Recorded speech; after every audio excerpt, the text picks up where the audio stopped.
నిజామాబాద్ జిల్లా భీమ్గల్ మున్సిపాలిటీ పట్టణంలో గల నందిగల్లి నందీశ్వర ఆలయంలో మహాశివరాత్రి వేడుకలు సర్వ సమాజ్ కమిటీ ఆధ్వర్యంలో ఘనంగా నిర్వహించారు.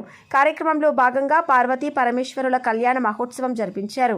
కళ్యాణ మహోత్సవానికి వేలాది సంఖ్యలో భక్తులు వచ్చారు. ఇట్టి కళ్యాణ మహోత్సవానికి అర్చకులు శరణ్ జోషి, రఘు నాగేంద్ర, కామ్గారి మనోహర్ చేతుల మీదుగా జరిపించారు.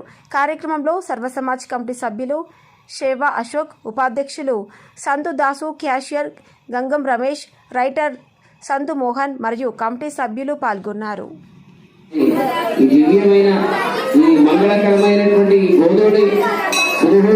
అనుగ్రహించడానికి ఆ దేవేరులు ఇక్కడ వేంచేసి కళ్యాణ మంటపం ముందు, ఈ ముఖ మంటపం ముందు తాను దీక్షాబుద్ధులు అవుతున్నారు. నమ పార్వతీపదే హర హర మహాదేవ శరభాయ రుచిబంధనే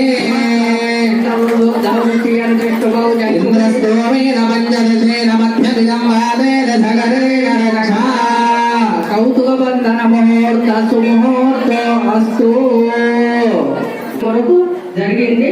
శివశంకర భగవానికి ఎన్నో పవిత్రం ప్రజాగ్రహాణం అనుకూల్యత ఫలసిద్ధేరస్తు. చతురోపరాన్ బ్రాహ్మణాన్ శ్రీశైవాన్ ప్రసుబంధే అస్మాకమింద్ర ఉభయం దుదోషమే సౌమ్యస్యాందసో బోధతే సదాశివ శర్మణో నప్తే పౌత్రాయ శ్రీశ్రాగవర్ణందరి వామదేవ గోరవన తత్పురుషేషాన పంచారుషే ప్రవరాన్ విదరివారణ పరానంద చిదాకాశ